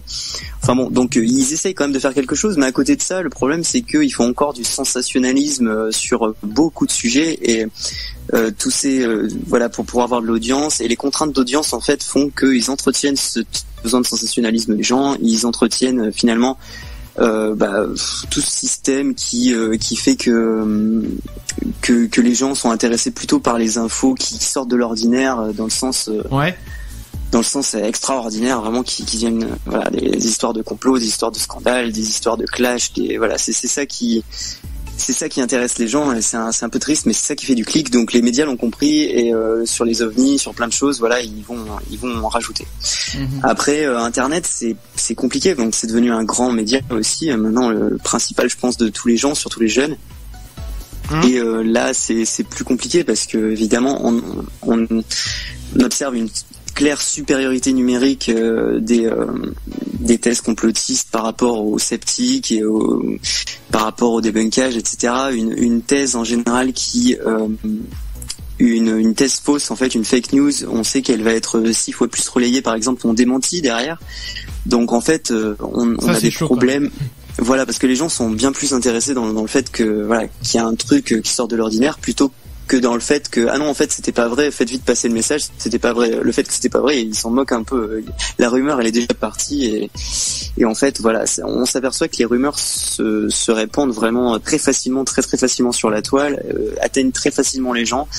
Et donc Internet pour l'instant est plutôt alors qu'on pensait que ça serait un vecteur de connaissance, c'est plutôt un vecteur de croyance. Après, est-ce que ça va se rééquilibrer avec le temps? Est-ce que ce n'est qu'une transition? Peut-être que petit à petit il va y avoir de plus en plus de tout ça va être contrebalancé par de plus en plus d'informations, voilà, que les gens vont chercher de plus en plus de connaissances. Par exemple, moi je trouve ça vachement encourageant que les vulgarisateurs de bonnes sciences comme Dirty Biology, Pensée, etc., ils ont quand même plus de succès que les complotistes à l'heure actuelle sur YouTube, donc ça c'est quand même encourageant. Oui, c'est sûr. Voilà, c'est on voit quand même qu'il y a un besoin des gens aussi de connaissances et pas seulement de croyances. Donc voilà, moi j'y crois qu'on est dans une période de transition et que ça va peut-être aller vers du mieux, ou qu'en tout cas une majorité de la population va peut-être rester lucide, je l'espère, parce que dans une démocratie c'est important qu'une majorité de la population reste lucide. C'est sûr. Alors je veux savoir moi comment ça se passe l'écriture d'une vidéo, donc de l'idée jusqu'à le moment où la vidéo sort sur YouTube. Alors en fait, ça va se faire en 3 étapes, classiquement. Une étape de script, une étape de tournage et une étape de montage. Donc moi j'ai un petit bloc-notes en fait qui fait maintenant des centaines de pages sur lesquelles sur chaque c'est plus un bloc-notes. Ouais, c'est plus un bloc-notes, je devrais c'est une encyclopédie. C'est ça, je devrais le mettre sur un autre programme plus pratique d'ailleurs, c'est un de mes prochains projets. En fait, sur ce bloc-notes, ça fait des années depuis que je suis dans le scepticisme et le débunkage, en fait, ça fait vraiment genre 4 ans, parce que avant même de lancer ma chaîne YouTube, je débunkais déjà les arguments dans les commentaires des chaînes YouTube. Et en fait, du coup, dans ce bloc-notes, pour chaque complot différent, pour chaque théorie différente, pour chaque croyance différente, j'ai un catalogue de arguments et de sources, on va dire. Et donc, je l'étoffe petit à petit, au fur et à mesure des mois, des années, j'étoffe de plus en plus ce document. Et quand je vois que j'ai bonne grosse quantité de sources et de contre-arguments dans un domaine dont j'ai envie de parler, j'en fais un script, je complète la recherche évidemment pour que la vidéo soit bien complète. J'essaye surtout sur des grosses recherches, sur des grosses vidéos comme celle que j'ai sur les chemtrails il y a pas longtemps. Là c'est énormément de recherches. C'est des semaines, en plus de bien sûr tout ce que j'avais déjà ramené sur bloc-notes dans les années précédentes, c'est des semaines encore de recherche. Après c'est beaucoup de scripts, et puis après il y a des heures de tournage, ça peut aller jusqu'à 10-20 heures de tournage. J'essaye d'inviter donc Kevin. Le problème c'est que Kevin, il y a assez peu de disponibilité en plus, donc pour se caler des moments ensemble pour faire des sketchs dans mon garage sur Frère et tout ça, c'est compliqué parfois. Mais on y arrive plutôt pas mal. Il fait beaucoup d'efforts, donc ça je le remercie pour ça. Je le maltraite un peu parfois, il est fatigué et je le force à faire 2 heures de tournage. Et puis du coup après il y a le montage. Alors ça c'est le plus difficile, c'est le dérochage, c'est ce que j'aime pas trop, il faut passer des heures à rien que découper les morceaux pour regarder juste les morceaux de faux, ça c'est très chiant. Après par contre ce que j'aime bien dans le montage, c'est tout ce qui est l'habillage, c'est-à-dire on va rajouter les textes, les petits effets, les petits effets vidéo, on va enlever le fond vert puis on va rajouter un autre fond derrière, donc on va travailler sur le fond, la correction colorimétrique, et ça c'est très amusant à faire dans le montage. Mais il y a toute cette période de dérochage qui dure des heures et des heures. Ouais, c'est pas ce qu'il y a de plus fun, c'est sûr. Non. Du coup un montage ça me prend entre 10 heures pour une petite vidéo. Une petite vidéo de 10 minutes, ça va me prendre 10 heures de montage, et puis ça peut monter jusqu'à 20 heures, et même pour les chemtrails, ça m'a pris 50 heures de montage, je crois, un truc comme ça, c'était énorme. C'est du boulot. C'est beaucoup de boulot. Moi j'avais une question, est-ce qu'il t'arrive pendant les tournages de partir en improvisation, ou tout est vraiment tout écrit? Alors moi je pars assez peu en improvisation, parce que j'ai mon script qui est écrit, j'essaie de faire gaffe au moindre mot que je dis, parce que sur internet le moindre mot travers que vous dites ça peut se retourner très vite contre vous dans les commentaires et après sur les réseaux sociaux, et puis plus vous avez d'abonnés et plus cette exigence là elle apparaît. Il faut vraiment faire très attention aux expressions que vous utilisez, au moindre mots. Si jamais il y a une petite erreur de rien du tout, de grammaire ou quoi que ce soit dans votre vidéo, il y aura que des commentaires sur ça, donc faut faire très attention. Et donc c'était quoi la question déjà? C'était en gros, est-ce que ça vous arrive de partir en impro total pendant les tournages? Et ben justement, donc moi j'essaie d'éviter de partir en impro, ça m'arrive de temps en temps. En plus, le problème c'est que quand je fais de l'intro, je fais beaucoup de ou de voilà. Et donc ça pose problème aussi pour si je veux avoir une belle diction pour mes abonnés, et si je veux pas dire surtout de mots problématiques, j'essaye d'éviter de partir en impro. Par contre Kevin lui est un peu en roue libre, très souvent je lui donne juste un axe de réponse, on va dire de ce qu'il faut dire dans le dialogue, et il part totalement en roue libre lui, très souvent. Il improvise la plupart de ses dialogues. D'accord, ok. Nous on va marquer une petite pause, on va revenir avec vos questions, les auditeurs qui nous écoutent, et Et puis ce qui va arriver aussi, c'est le labo des Chacos qui va arriver juste derrière. Donc ce soir pas avec Clem, puisque Clem n'est pas avec nous, ça sera Mathieu qui va s'y coller. Donc surtout ne bougez pas, on revient après ça. Les chacals.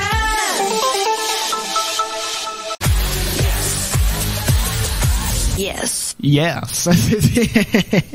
C'était à l'instant Louisa Johnson avec Yes sur Futur Radio. Nous sommes les Chacals. Ce tombeau sera votre tombeau. Les chacals, tous les jeudis de 21h à 23h. Je peux aussi penser à bande de chacals, vous allez tous courir comme des chacals. Mais ça faisait 2 fois chacal. Quoi ?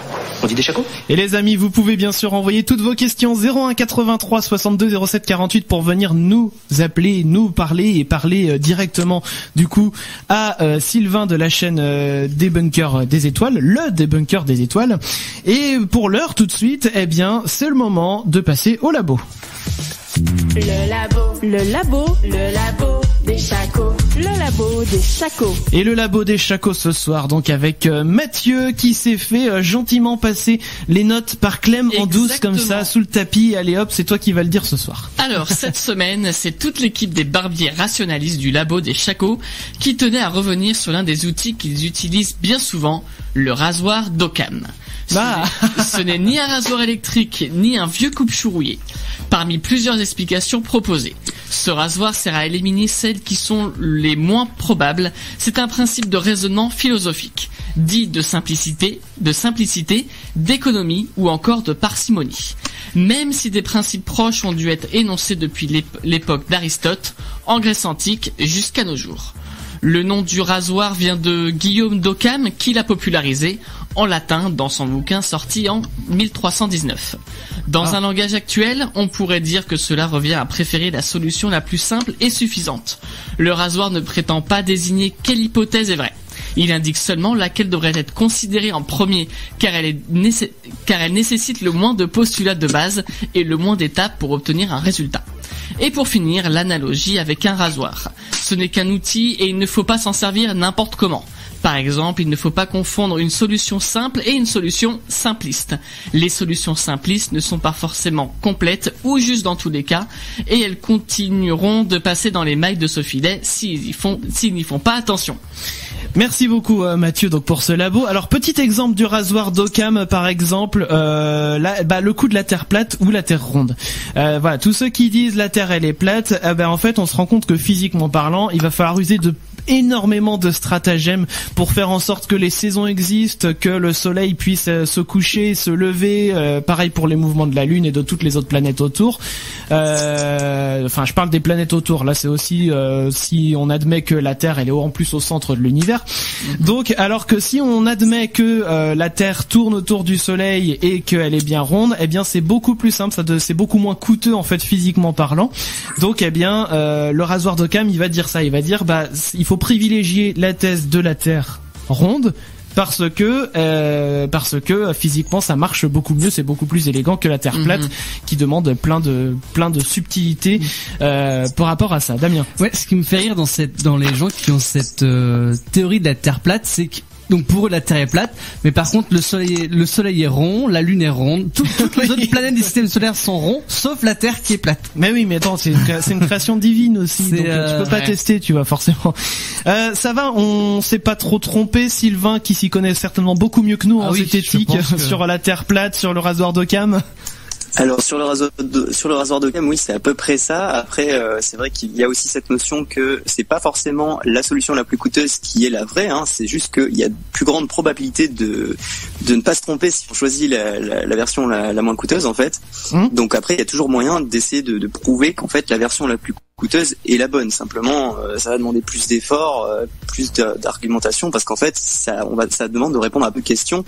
Donc c'est la version la plus compliquée et la plupart du temps c'est la version fausse. Mais parfois ça peut arriver que ce ne soit pas le cas. D'accord. Après pour ce qui est de la Terre plate, en fait c'est pas forcément l'histoire de tout ce qui est rond autour de la Terre en fait, pas forcément parce que pour beaucoup de platines en fait toutes les planètes, la Lune aussi également, c'est aussi tout simplement des hologrammes, des projections de la NASA, par exemple avec un grand projecteur. Oui, c'est une boule lumineuse. Ça va encore plus loin. Ou ça peut être juste l'énergie de Dieu, enfin ça peut être des choses comme ça. Oui, il y en a qui pensent que c'est un dôme, je crois, autour de la Terre, c'est ça? Oui, bah il y a voilà, toutes sortes une espèce de dôme, ouais. Dôme transparent autour, et puis avec les petites loupiottes en fait dessus en décoration, c'est-à-dire les étoiles. Des LED de chez Ikea que tu poses en haut du dôme. Ça déconne. Ah oui, mais bon, après voilà, chacun ses convictions, mais bon, bah force est de constater que il y a des convictions qui sont moins vraies que d'autres. Alors du coup, Sylvain, pour toi, quelle est la théorie du complot qui est la plus compliquée, la plus difficile à débunker?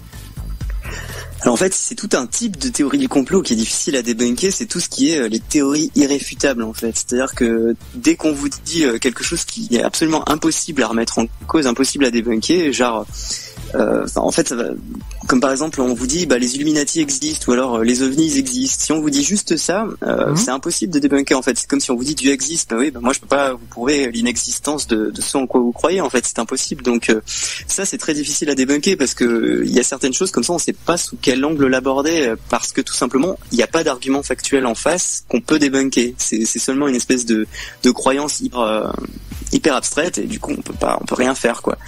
Sinon, en termes de complot vraiment pratique, on va dire concret, on va dire JFK, c'est assez dur à débunker parce que c'est passé il y a très longtemps, les gens connaissent très bien et il y a plein de choses qui se sont passées, il y a plusieurs commissions qui se sont enchaînées pour répondre à des questions qui ont donné des rapports contradictoires, donc c'est très compliqué de travailler sur JFK, je le sais parce que je suis en train de le faire en ce moment pour une future vidéo. Ah, exclu.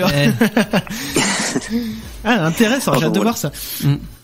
Est-ce que tu prévois de faire des collabs avec d'autres youtubeurs ou alors c'est pas du tout dans ton délire?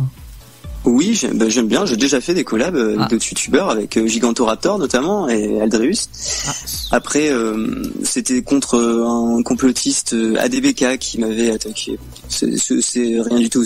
Enfin bon, j'avais eu des problèmes avec un complotiste et il m'avait aidé en fait tout simplement avec une collab. Et puis sinon, j'ai d'autres projets de collab bien sûr avec Cyancodeur qui est un très bon vidéaste qui a plus d'abonnés que moi, qui fait aussi des débunkages. Alors pas que, mais il a fait des débunkages sur les dinosaures n'ont jamais existé et puis sur les chemtrails aussi.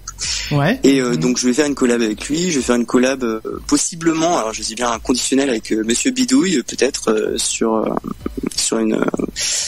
un certain truc. En fait, lui c'est un bricoleur. Il va fabriquer un certain truc dont on pense que ça marche pas, mais on va voir. Après. Possiblement, je sais pas, moi j'aimerais beaucoup travailler avec Defecator par exemple. On en a discuté vite fait sur Twitter, mais après il y a rien de concret pour l'instant, donc je vais pas lui forcer la main bien sûr, mais on en a discuté vite fait. Donc je pense que ça se fera un jour, j'espère. D'ailleurs, je lance un appel Defecator, si jamais tu nous écoutes, hésite pas à nous recontacter derrière. Nous on veut bien aussi une petite interview avec la voix déformée. On peut déformer notre voix nous aussi, donc on sera entre voix déformée. Ça va être magnifique. Ça pourrait être très drôle. Alors Mathieu. Oui, tout à fait. Attends, on est où? Question 3. Retourne dormir, Mathieu. Si tu pouvais passer un message à tous les conspirationnistes, qu'est-ce que tu aimerais leur dire? Si je pouvais passer un message à tous les conspirationnistes, je leur dirais que je les comprends. Je pense on vit quand même dans un monde qui est assez pourri où il y a pas mal de choses qui vont pas. Donc c'est un peu normal d'avoir des doutes et puis de pas avoir envie de croire tout ce qu'on nous dit. Ça, je trouve que c'est assez sain en soi. Après, j'aimerais quand même leur dire que voilà les débunkers et que la science et tout ça, on n'est pas leurs ennemis en fait de base. En fait, tout comme eux, nous ce qu'on fait, c'est juste rechercher la vérité en fait aussi finalement. Simplement, on essaye de se baser sur une méthode différente. Et j'aimerais leur faire passer le message que intéressez-vous à notre méthode, essayez de nous écouter. Notre méthode, la méthode scientifique, la méthode sceptique, je pense que c'est la meilleure méthode parvenir en fait à trouver ce qui s'approche le plus de la vérité, parce qu'on peut pas non plus prétendre trouver la vérité absolue, mais en tout cas trouver des choses qui s'en rapprochent, être le plus proche possible. Donc voilà, on perd trop de temps à vivre, je pense, dans un monde où tout le monde se méfie de tout le monde. Il faudrait essayer de tous s'accorder sur des méthodes communes et essayer d'avancer ensemble et de pas se considérer non plus comme des ennemis, même si c'est que je me moque un peu d'eux dans mes vidéos. C'est pas, j'essaye c'est des idées vraiment que je me moque et si voilà, si les conspirationnistes viennent chercher le débat courtois avec moi, il y a aucun problème pour discuter. C'est vrai que pour avoir assisté à des débats des fois dans les commentaires YouTube de conspi versus non conspi, on va dire, c'est très houleux et c'est parfois ça part dans des dialogues de sourds, c'est assez impressionnant. C'est vrai. Ouais, Sylvain, si jamais il y a, mettons, un vidéaste qui aurait envie de se lancer dans la vidéo de debunk ou même sur des thèmes similaires, qu'est-ce que tu pourrais lui donner comme conseil pour se lancer justement là-dedans, ou comme avertissement, sait-on jamais? Alors, je leur dirais de surtout pas hésiter.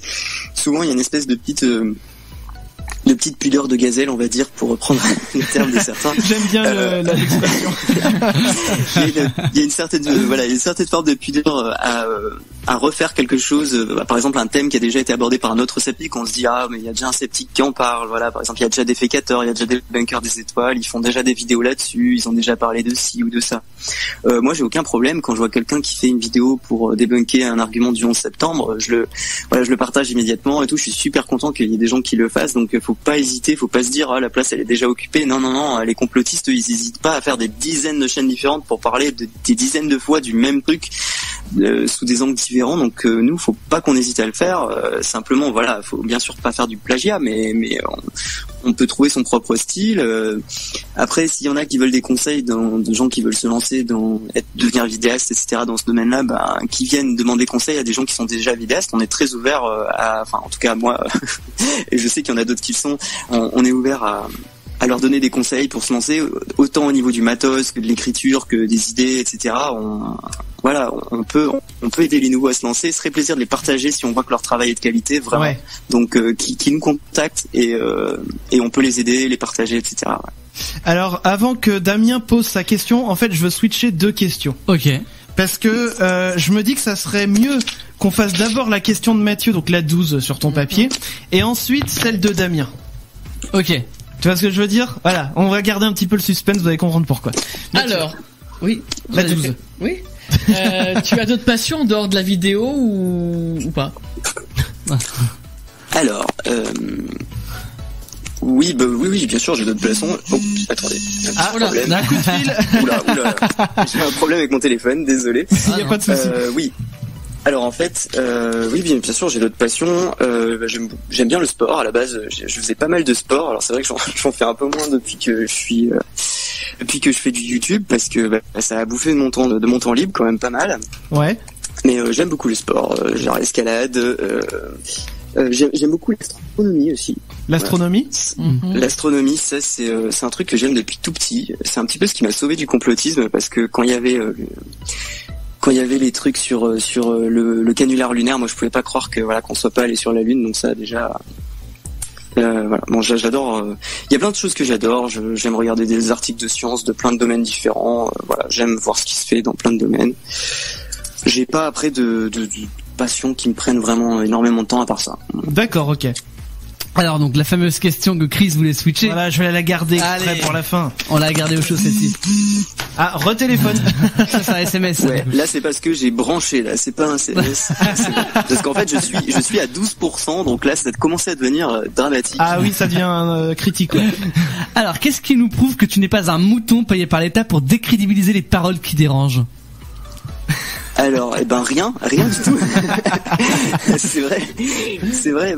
Alors moi, je peux vous dire que effectivement, je suis pas un mouton. Ça, c'est à vous d'en décider. Hein. Après, payé par le gouvernement, non, mais bon, c'est que ma parole. Évidemment, vous pouvez choisir de croire l'inverse. Mais après, je trouve que je suis pas. Enfin, je pense que mes moyens dans certaines de mes vidéos montrent que je suis pas un professionnel. Non, et puis comme on dit, quand c'est comme ça, on aimerait bien être payé par le gouvernement, mais c'est pas le cas. Oui, c'est vrai. C'est vrai que si vous pouviez me dire à ce moment-là où est-ce que je peux récupérer mon chèque du Mossad ou du gouvernement, je veux bien les voir. Allez, une petite dernière question rapidement. Est-ce qu'on pourra te voir en convention quelque part prochainement? Est-ce que tu as décidé de te déplacer quelque part? Alors, en convention, c'est encore jamais arrivé. Après, moi, je me déplace. J'ai déjà été invité plusieurs fois à des colloques, des conférences, des tables rondes, des trucs comme ça. Donc, c'est un peu plus sérieux, un peu plus universitaire. C'est vrai que des conventions. Je suis peut-être pas encore assez connu, on va dire, pour des conventions. Puis, je pense que ça m'intéresse pas mal plus de participer à des tables rondes avec des spécialistes, tout ça. C'est vraiment très très bien. D'ailleurs, hier, j'avais été invité par la Chambre du commerce et de l'industrie du Vaucluse pour faire une table ronde sur cybersécurité et fake news. C'était très intéressant. Ouais. Il y a notamment, on a vu la problématique des entreprises qui sont attaquées par les fake news. Hein. Les rumeurs, ça touche pas que des gouvernements, etc. Les rumeurs, ça peut aussi faire beaucoup de mal à des simples citoyens, à des entreprises, des PME et tout. Donc ça c'est intéressant. Voilà. Ok, eh bien écoute, on va continuer aussi d'ailleurs sur parce qu'on en a pas trop parlé là pendant une bonne demi-heure sur le hashtag aussi invente un complot. Donc on va revenir là-dessus. Il me reste celui de Clem à citer, il y a le mien, il y en a d'autres qui sont arrivés sur les réseaux sociaux. Donc n'hésitez pas à les partager. Nous on va faire une petite pause et puis on va revenir avec le son du tiroir. Et quel son du tiroir? Bon, je vous en dis plus dans 2 minutes. Bougez pas. Les chacals.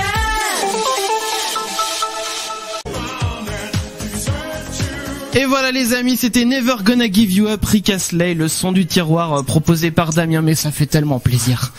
Ne me remerciez pas. Ah si, moi je te remercie en tout cas. Les amis, on va parler rapidement là des complots voilà qui sont arrivés. Alors j'ai celui de Clem, voilà que Clem m'a envoyé tout à l'heure. Clem, je reprends son message, le voici, le voilà. Alors le complot de Clem, c'était les bons de réduction sur les carnets de tickets resto sont toujours périmés quand ça nous intéresse, comme par hasard. C'est vrai. Mais je suis d'accord avec toi. Mais il n'y a pas que tous les bons de réduction de base. Oui, c'est vrai. C'est vrai qu'on se rend vite compte. Ah, bah celui-là était valable jusqu'à hier. Et non. Et comme par hasard, tu t'en rends compte le lendemain. Oui. Alors Steven aussi qui avait un complot à nous proposer. Steven, comment je l'ai appelé? Steven, pas du tout. Non, c'est Sylvain. Bah, oh, dis donc, il est tard. Oh là. On s'est regardé genre tu peux m'appeler Steven si tu veux, c'est pas grave. J'en suis plus assez près. Alors du coup, oui, donc pardon, tu avais un complot aussi à nous proposer. Oui, moi je pense que je sais pas si vous avez remarqué, mais il y a de plus en plus de vendeurs de kebab partout, dans toutes les villes. Ils sont dans nos villes, dans nos campagnes, sur les réseaux sociaux. Et du coup, je pense qu'il y a une espèce de confrérie des kebabs en fait qui est secrète et où ils se réunissent tous et ils sont une espèce de plan de conquête de notre pays, je pense. Ah peut-être. Hein. c'est possible. C'est vrai que dans la petite ville où tu habites, Chris, il y en a un. Oui, mais oui, alors que pourtant c'est une petite commune de 3000 habitants. En pleine campagne et j'en ai un à 600 mètres de chez moi. Ils sont parmi nous, je vous dis. Ouais, il y a un petit kebab ici, quoi. Je vais citer le mien rapidement, puis je vais en lire un dernier d'auditeur aussi qui nous est parvenu. Moi, je peux vous dire que j'ai assisté déjà ce matin même à un complot. En musique de complot. En plus, j'ai même pas mis de musique de complot, dis donc, ce soir. Je vais essayer de retrouver ça. Hop, musique de complot. Je dois bien voir ça. Oh oui, j'ai ça qui traîne quelque part. Même pas, dis donc. Bon tant pis, on va faire sans, c'est pas grave. Donc je peux vous dire que j'ai assisté ce matin même à un complot, puisque je me suis rendu à mon boulot comme tous les jours, et j'ai mis pas moins d'1 heure à faire le trajet en voiture, un trajet habituel que je fais habituellement en général entre 20 et 30 minutes maxi. Là j'ai mis 1 heure. Vous voyez, moi tout ça pourquoi? Parce que moi je crois savoir pourquoi. Parce qu'il y a un élu local à Nantes qui a proposé de rendre le périphérique nantais payant. Et du coup, pour justifier sa proposition auprès du département, le but de le rendre payant, c'est de limiter les bouchons sur le périph'. Et du coup, pour justifier sa proposition auprès du département, il a délibérément monté une opération escargot avec des véhicules banalisés conduits par des petites mamies. Et il a aussi fait dérailler le train entre Nantes et Clisson ce matin. J'ai vu ça. Un train vide en plus, d'où un train vide ça peut dérailler. Alors du coup, vous allez voir. Moi je dis il y en aura de plus en plus des petites opérations comme ça. Et du coup, les lobbies du périphérique nantais vont faire pression sur le département et les élus locaux qui vont s'en mettre plein les poches. Oh là là. C'est sûr, ça c'est les lobbies encore. Mais toujours leur faute. C'est forcément ça peut être que eux. Allez, on va terminer sur une note peut-être pas forcément légère, mais où on va débunker, on va dire en chaîne. C'est le moment du défi de Maître Chacal. Le défi de Maître Chacal. Le défi de Maître Chacal ce soir, ça va être un petit peu du débunkage à la chaîne. On a proposé plusieurs sujets hors antenne à Sylvain, que je ne me trompe pas de prénom. Et donc on lui a dit, le but, parmi tous les sujets qu'on va te proposer, c'est de les démonter en un seul argument. Alors du coup, voilà, on va en piocher, on a toute une liste, voilà, sous les yeux. Et puis, tour à tour, Damien, Mathieu, moi-même, on va te proposer plusieurs sujets et ça va être à toi, du coup, de nous donner l'argument que tu as choisi pour chacun des sujets, ok ? On va essayer. Allez, on est parti. Tiens, je vais commencer et on va commencer avec, tiens, je vais pas prendre dans l'ordre, exprès. Le réchauffement climatique.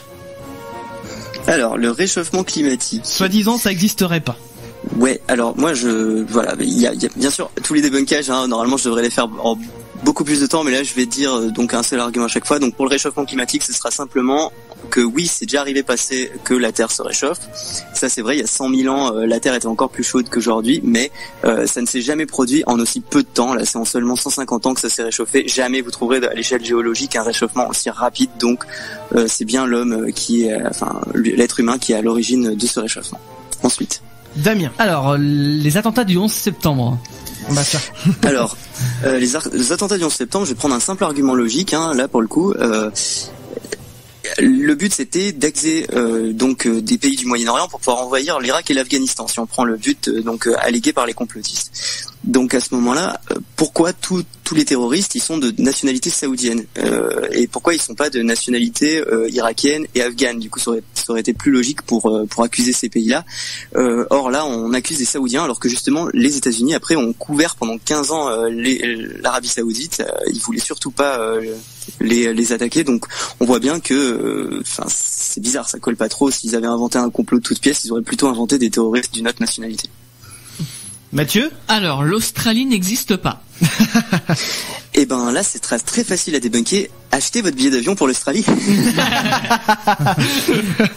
Allez, on refait un petit tour. Par exemple, la création du virus du sida en laboratoire. Alors ça, la création du virus du sida en laboratoire, la motivation alléguée, c'est que ça serait pour réduire la population en Afrique.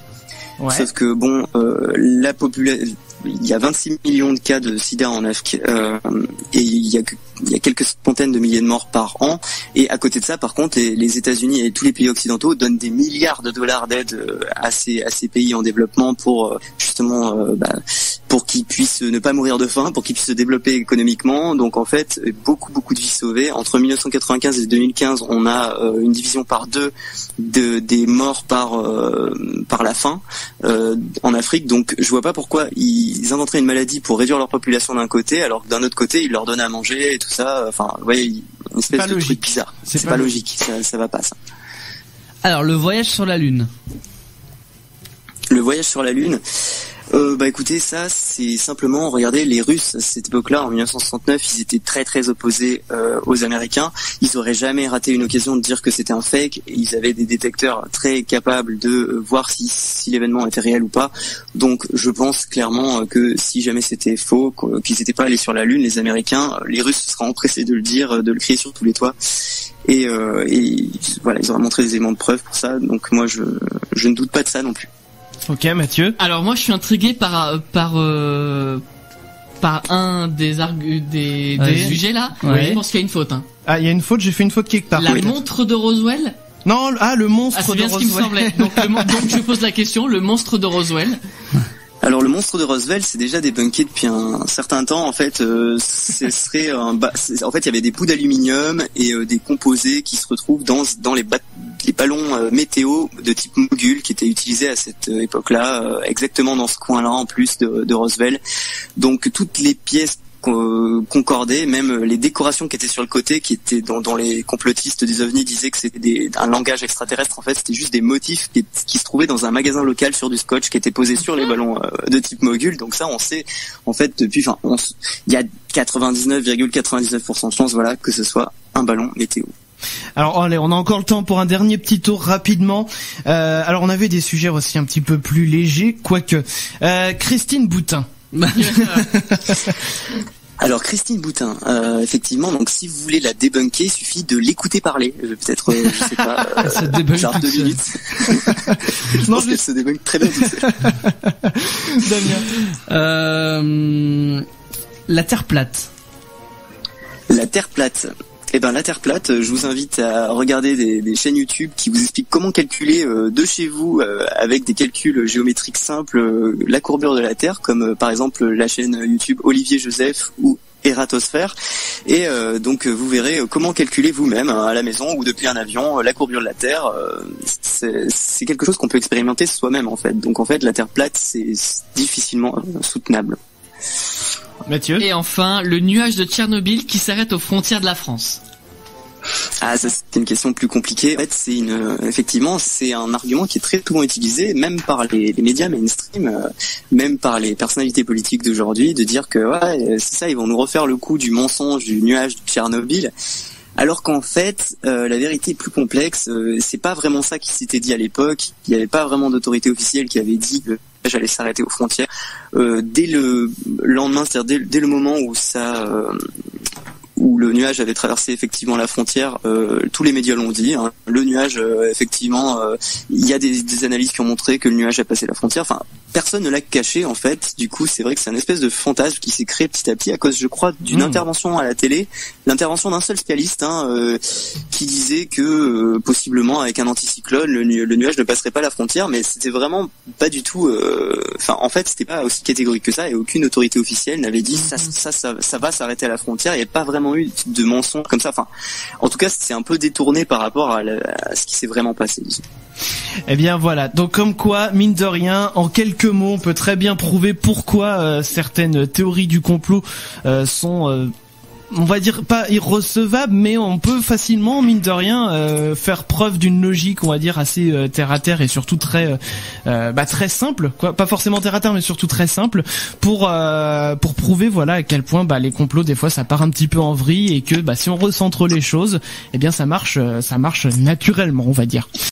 Voilà, donc ce soir nous étions en direct avec le débunker. Et dis donc, je vois que les gens ils continuent d'envoyer des questions, mais des questions super longues. Par SMS. Allez, on est reparti pour 1 heure. Alors, pour le coup, tu sais quoi ? Alors, débunker, ce qu'on va faire. Je vais te l'envoyer. Envoie-moi les questions sur mon Facebook ou mon Twitter, je répondrai aux gens, il y a pas de souci. Voilà, si tu veux, je vais faire ça comme ça et puis après ça sera libre à toi de les publier ou pas sur les réseaux sociaux puisqu'en l'occurrence ça nous vient par SMS cette question. Donc du coup je te la transférerai juste après. Dans tous les cas, donc Sylvain, merci d'avoir été avec nous ce soir, un grand merci, c'était un vrai plaisir de t'avoir avec nous en interview. Et puis d'accord, merci. Et du coup alors très rapidement, donc tu sors prochainement une vidéo d'après ce que j'ai compris sur JFK. Oui, alors pas tout de suite. D'abord, ce sera une vidéo sur les ovnis et tous les types d'extraterrestres, les états réticuliens, etc. Donc ça va sortir bientôt et celle de JFK après. Ouais. D'accord. Et alors du coup, je vais terminer cette émission en citant Martin Bernard sur Twitter qui nous dit: la Terre est plate car les francs-maçons ne savent pas construire une sphère. Et entre parenthèses, rôle des Illuminati mais absent ce jour-là car la SNCF était en grève pour se mobiliser contre la vaccination forcée des nourrissons. Tu sais quoi ? Très bon tweet. Très bon tweet de Martin Bernard. Continuez d'inventer des complots sur Twitter, ça nous fait marrer. Et nous, la semaine prochaine, on va revenir les amis sur Futur Radio jeudi soir à 21h. Si vous souhaitez qu'on vous reçoive en interview, n'hésitez pas à nous contacter. Vous allez sur notre site leschacals.fr. Vous allez tout en bas être contacté pour une interview ou je sais plus quoi. Enfin, vous allez en bas dans le site, il y a le lien et vous nous contactez comme ça. Un grand merci à toi Sylvain. On te souhaite une excellente soirée. Et puis, merci à vous de m'avoir invité. Y a pas de souci. Tu reviens quand tu veux, bien sûr, puisque t'es ici chez toi. Bonne soirée à vous tous. Des bisous les amis. Bisous. Salut.